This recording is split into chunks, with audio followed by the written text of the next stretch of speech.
if you hear me sound like a frog with a baritone voice, please bear with me. I've been under the weather for the past couple of days, but I'm able to pull this together because the African Cup of Nations is very close to my heart. Actually, it's my second favorite competition after the World Cup. It has rich history, and some of us started watching football with the Cup of Nations. So this is going to be a review of the quarterfinals and the preview for the semifinals. The quarterfinals was set up nicely, and in typical fashion, we all know how the story of the Cup of Nations goes, where the familiar faces, the supposedly superpowers, always find a way to pull through.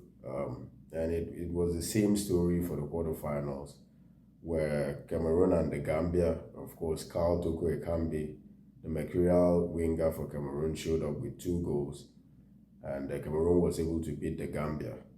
The second semi-finals was Burkina Faso and Tunisia, and Burkina Faso, in their unpredictable fashion, they're not exactly like the team of 2013. This is a different Burkina Faso team. They're very unpredictable.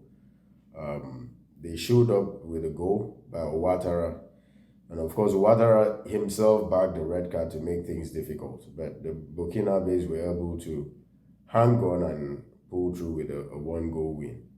Egypt and Morocco, this was the Battle of the North.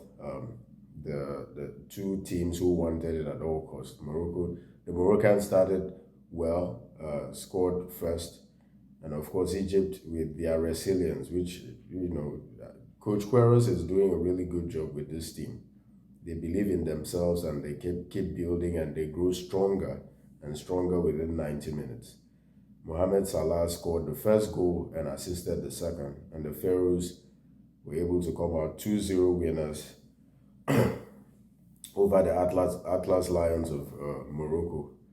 The last quarterfinal game was between Senegal and Equatorial Guinea, and the Senegalese packed the Teranga Lions, like they're known, packed plenty punch and made light work of Equatorial Guinea, who did not have as much to. It was an interesting game, but then Senegal, with the experience and the firepower and just individual brilliance. The Senegalese team has a couple of players, world-class players, on the team that can always deliver when the chips are down.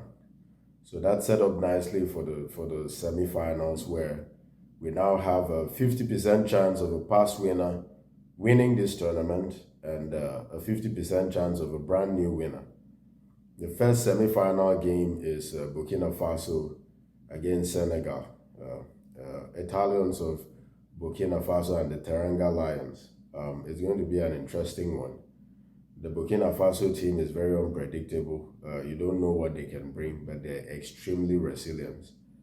The Senegalese team, they haven't still hit their stride, but again, they have the pieces that can always deliver when the chips are down. So it's going to be an interesting semifinals.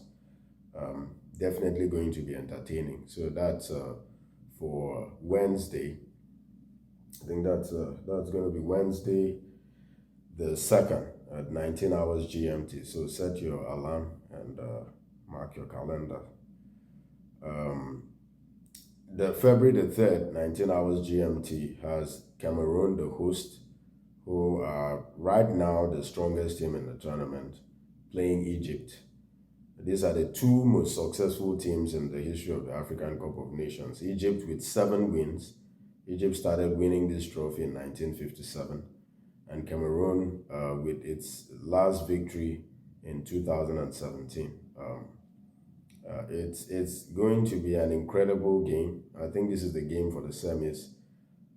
Again, mark your calendar, set your DVRs, and make sure you don't miss a minute of this game. So it's finally poised. We have 2 semi-final games to look forward to. And at this point, it's guaranteed that even the 3rd place game is going to be a great game. So we have 4 of the best teams in this African tournament left. 4 teams who I believe are going to give us the best set of games for the remainder of the tournament. So we look forward to 2 fantastic semi-final games, and possibly a great third place match and a final game. The African Cup of Nations has served us well. Again, I have to thank the organizing committee in Cameroon for putting such a brilliant tournament. So let's look forward to the semis and get entertained. Viva Africa.